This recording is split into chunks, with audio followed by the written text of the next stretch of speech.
আসসালামু আলাইকুম। খুনি এসআই আকবরকে গ্রেফতারের পর এসপি ফরিদুদ্দিন প্রেস ব্রিফিংয়ে কি বলেছিলেন, চলুন আমরা মনোযোগ সহকারে গুরুত্বপূর্ণ পয়েন্টগুলো শুনে আসি এবং যতটুকু সম্ভব কিছুটা মনের মাধুরী মিশিয়ে বিশ্লেষণ করার চেষ্টা করব। চলেন আমরা প্রথমে এই এসপি ফরিদুদ্দিনের কথা শুনে আসি। পুলিশের এই টিমের গত 15 দিন 20 দিন ঘুম ছিল না। আমরা অনেক কষ্ট করেছি। আপনাদের আবেগ, অনুভূতি এবং সম্মানের দিকে তাকিয়ে আমরা অনেক কষ্ট করে আসামি ধরে নিয়ে আসি। আমার চেহারার দিকে তাকালে বুঝবেন, আমার চেহারার দিকে তাকালে দেখবেন আমি কতটা পরিশ্রম করেছি। এই যে উনি বলেছেন উনার চেহারার দিকে তাকাইলে দেখা যাবে উনি কতটুকু পরিশ্রম করেছেন এবং উনাদের যে টিম খুনি এসআই আকবরকে গ্রেফতারের জন্য প্রচেষ্টা চালিয়েছেন, উনারা অনেক কষ্ট করে খুনি এসআই আকবরকে গ্রেফতার করেছেন বলে উনি দাবি জানিয়েছেন। কিন্তু এইটা নিয়ে অনেকে হাসাহাসি করতেছেন। তবে আমি বলবো হাসাহাসি না করে পুলিশের মধ্যে কিন্তু অসংখ্য ভালো পুলিশ আছে, আর এই এসপি ফরিদুদ্দিন হচ্ছে ভালোদের গ্রুপে। এই ওসি প্রদীপ বলেন, এসআই আকবর বলেন, লিয়াকত বলেন, তাদের পক্ষে অন্তত তাদের গ্রুপে অন্তত এই এসপি ফরিদুদ্দিন নাই। তারপর চলেন আমরা বাকিটা বিস্তারিত শুনতে থাকি। ইন্সপেক্টর আকবরের গ্রেপ্তারের বিষয়ে এখন আপনাদেরকে আমরা অফিসিয়ালি আমাদের যেভাবে গ্রেপ্তার প্রক্রিয়া সেটা আমরা অবহিত করছি। অফিসিয়ালি উনাদের গ্রেফতার প্রক্রিয়া উনার অবহিত করছেন। গতকালকে আমাদের কাছে একটা বিশেষ ইনফরমেশন আসে যে সাব ইন্সপেক্টর আকবর ইন্ডিয়াতে পালিয়ে যেতে পারে। সেই সুবাদে গত রাতে থেকেই আমরা কানাইঘাট সীমান্তবর্তী এলাকায় অতিরিক্ত পুলিশ মোতায়েন করি। এই জিনিসটা কিন্তু একটু হাস্যকর, তাই না? যে গতকালকে ওনাদের কাছে একটা তথ্য আসে যে গোপন সংবাদের ভিত্তিতে যে এসআই আকবর সে ইন্ডিয়ায় পালিয়ে যেতে পারে। এটা একটু হাস্যকর। তারপরে এটা হচ্ছে একটা মানে ফর্মালিটি আকে ওনারা বলতেছে। এখানে এটুকুও বলে রাখি আপনাদেরকে, আমরা যখনই খবর পেলাম এটা কিন্তু এক্সাক্ট ভাবে কেউ বলতে পারে না যে এই যে পালিয়ে যাচ্ছে আজকে, তার আগে ধরতে পারে, তাই না? পুলিশের উদ্যোগে আমরা বিভিন্ন সীমান্তবর্তী এলাকাতে আমরা নিরাপত্তা জোরদার করেছিলাম এবং আমাদের সংশ্লিষ্ট অফিসার ইনচার্জদেরকে আমরা প্রয়োজনীয় নির্দেশনা দিয়ে আসছিলাম। তো কালকে যেহেতু আমাদের কাছে একটা ইনফরমেশন ছিল কানাইঘাট সীমান্ত দিয়ে সে পালিয়ে যেতে পারে, সেই হিসাবে আমরা অতিরিক্ত পুলিশ মোতায়েন করি। আজকে সকালে কানাইঘাট ডোনা সীমান্তবর্তী এলাকায় সাব ইন্সপেক্টর আকবর ইন্ডিয়াতে পলায়নরত অবস্থায় আমাদের সাদা পোশাকে পুলিশ ছিল, তারা সেখানে তাকে গ্রেপ্তার করতে সমর্থ হয়। মানে সাদা পোশাকের পুলিশরা ওই পলায়নরত অবস্থায় সে পালিয়ে যাচ্ছিল, তখন সীমান্তবর্তী এলাকা থেকে এসআই আকবরকে পুলিশ সদস্যরা গ্রেফতার করে। এই গ্রেপ্তার করে আমরা ইতিমধ্যেই তাকে নিয়ে এসেছি।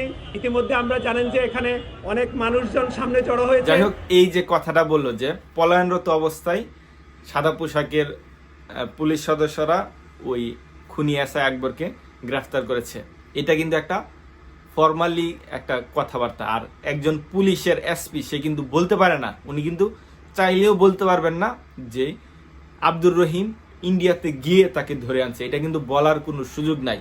আর আব্দুর রহিমও কিন্তু গ্রেফতার করার ওনার সুযোগ নাই, গ্রেফতার কিন্তু পুলিশই করবে।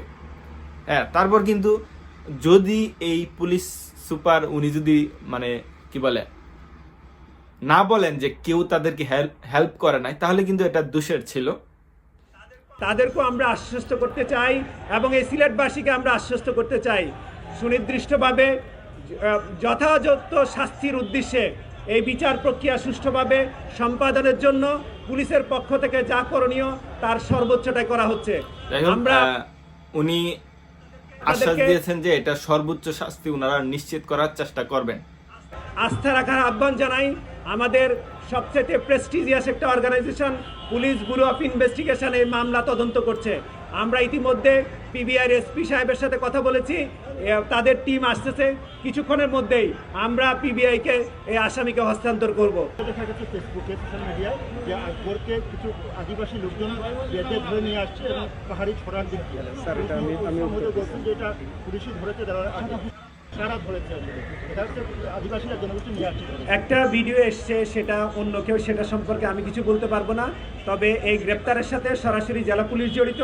জেলা পুলিশের প্রত্যক্ষ তত্ত্বাবধানে আমরা তাকে গ্রেপ্তার করেছি। কিন্তু এর আগে যদি কেউ কোনো ভিডিও করে থাকে, অন্য কেউ করে থাকে, সেটা তাদের বিষয়। জেলা পুলিশের পক্ষ থেকে কেউ কোনো ভিডিও করে নাই, বাট জেলা পুলিশের প্রত্যক্ষ তত্ত্বাবধানে আমরা এইটাকে গ্রেপ্তার করতে পেরেছি। জেলা পুলিশের প্রত্যক্ষ তত্ত্বাবধানে ওই এসআই আকবরকে গ্রেফতার করেছেন। এর আগে যে আমরা খাসিয়া পুঞ্জির যে ভিডিওগুলো দেখেছি, এটা সম্পর্কে পুলিশ স্বাভাবিকভাবেই কিন্তু তারা মুখ খুলবেন না। স্বাভাবিকভাবে এটা কিন্তু বিশাল একটা জটিল বিষয়, কারণ অন্য দেশের ভিতর থেকে পুলিশ প্রশাসন যদি ধরে আনে, এটা জটিল বিষয় হয়ে দাঁড়াবে। এখানে এটা স্বাভাবিকভাবে উনি প্রেস ব্রিফিং এটা বলবেনই না।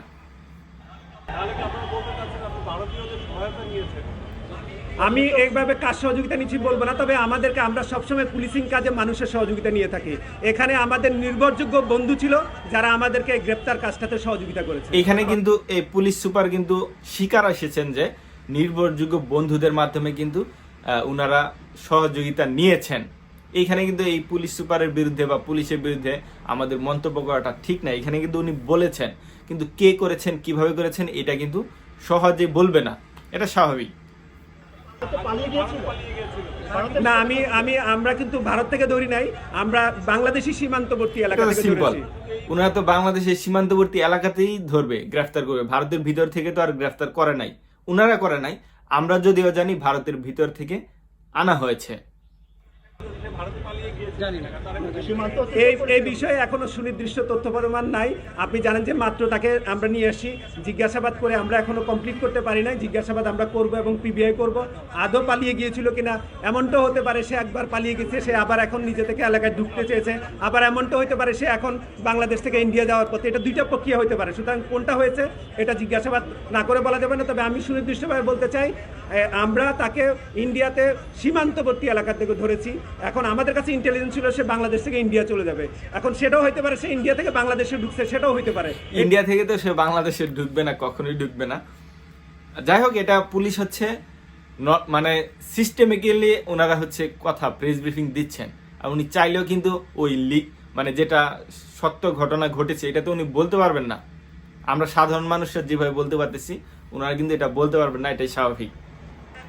জিজ্ঞাসাবাদের পরে আমরা না, আমাদের কাছে কেউ হ্যান্ডওভার করে নাই। তবে আমাদের কিছু বিশ্বস্ত বন্ধু এই গ্রেপ্তার প্রক্রিয়া আমাদেরকে সহযোগিতা করেছে। উনাদেরকে কেউ হ্যান্ডওভার করে নাই, কিন্তু গ্রেফতার প্রক্রিয়ায় বিশ্বস্ত বন্ধুরা উনাদেরকে সহযোগিতা করেছে। তার মানে কিন্তু পুলিশ সুপার কিন্তু মানে স্বীকার আসতেছেন যে আব্দুর রহিম বলেন, যাই বলেন, তারা কিন্তু সহযোগিতা করেছে। আর হ্যান্ডওভার হচ্ছে এক দেশের থেকে আরেক দেশে যদি আপনার দেয়, তখন এটাকে হ্যান্ডওভার বলে তখন বললে কিন্তু আবার সমস্যা হয়ে যাবে। একটা ভিডিও চিত্র বের হয়েছে, সেখানে দেখা যাচ্ছে যে আকবর বলছে তাকে কিছু কর্মকর্তা বলেছেন যে তুমি 2 মাসের জন্য পালিয়ে যাও, পালিয়ে যেতে পারলে এই ঘটনাটা ক্ষমা দেওয়া যাবে। এই বিষয়ে আসলে পরবর্তী পদক্ষেপ কি হতে পারে? এই 2 জন কর্মকর্তাকে আইডেন্টিফাই করার বিষয়টি আপনারা জানেন যে আকবর যে সমস্ত জায়গায় পলায়নরত ছিল সম্ভাব্য, এবং যারা ইতিমধ্যে তাকে বিভিন্নভাবে আমরা খবর পেয়েছি সহযোগিতা করেছে, তাদেরকে পর্যন্ত আইনের আওতায় নিয়ে আছে। আমি মনে করি এই জিজ্ঞাসাবাদের মাধ্যমে তাকে যদি কেউ সহযোগিতা করে থাকে সেটাও বেরিয়ে আসবে। এটা দুইটা প্রক্রিয়া, শুধুমাত্র একটা মামলা হয়েছে সেটাও যেমন প্রক্রিয়া, এমনিভাবে আমাদের পুলিশের পক্ষ থেকে আমাদের আইজিপি মহোদয় বেশ কয়েকটা তদন্ত টিম করেছে। সেখানে আমাদের কর্মকর্তাদের কোনো গাফেলতি আছে কিনা যদি কেউ থেকে থাকে সেটা প্রশাসনিকভাবে দেখা হবে। আর পিবিআই যেহেতু তদন্ত করছে, এই আসামিকে বিভিন্নখানে পালিয়ে থাকতে কেউ সহযোগিতা করেছে কিনা তারা ফাইন্ড আউট করবে ইনশাআল্লাহ। তো যেহেতু আমাদের এখন মূল টার্গেট ধরা পড়ে গেছে, আমরা তার সাথে সংশ্লিষ্টতা এটা নিশ্চয়ই বের করে তারপরে আইনিভাবে আগাবো। আকবরকে আজকে আমরা 9টার সময় অ্যারেস্ট করেছি সীমান্তবর্তী এলাকায়, সকাল 9টায়। আকবরকে 9টার সময় সীমান্তবর্তী এলাকা থেকে গ্রেফতার করা হয়েছে এবং 12টার দিকে পুলিশ সুপার কার্যালয়ে নেওয়া হয়। এতে থেকে আসলেই কিন্তু এই যে এসপি ফরিদউদ্দিন, উনি কিন্তু, আমি বারবার বলতেছি, উনি ভালোদের গ্রুপে, উনি কিন্তু খারাপ যে ওসি প্রদীপ, লিয়াকত, এসআই আকবর, এই কুলাঙ্গারদের গ্রুপে কিন্তু এই এসপি সবাইকে আমরা এক পাল্লায় মাপবো না। আর ওই আব্দুর রহিম যে কিনা ভারতের ভিতরে গিয়ে ওই এসআই আকবরকে নিয়ে এসেছে, উনাকে অবশ্যই সবাই সাধুবাদ জানাবে। কিন্তু এই পুলিশ এসপি ফরিদউদ্দিন হয়তোবা একটু মানে বেশি মানে বলতে গিয়ে একটু ওভার বলে ফেলেছেন, যে পুলিশের ক্রেডিটটা বেশি নিতে গিয়ে ওইখানে আব্দুর রহিমের কথাটা উল্লেখ না করায় কিন্তু মানুষ খেপেছে, এবং আব্দুর রহিম হয়তোবা তাকে মানুষ কুপরামর্শ দেওয়ার কারণে আব্দুর রহিম সে একটু বানিয়ে বানিয়ে কথা বলা শুরু করেছে। কারণ অনেকে হয়তো তাকে প্রলোভন দেখিয়েছে যে 10 লক্ষ টাকা পাবে, এই পাবে সেই পাবে। তো এখন কিন্তু আব্দুর রহিম পড়ে গেছে মাইকা চিপার মধ্যে। এখন আব্দুর রহিম নিজে এত বড় একটা ভালো একটা কাজ করে নিজে এখন পলাতক। এবং যাই হোক, এটা মীমাংসা করা হোক, কারণ আব্দুর রহিম সে জীবনের ঝুঁকি নিয়ে ওই ভারতের ভিতরে গিয়ে খুনি এসআই আকবরকে নিয়ে এসেছে।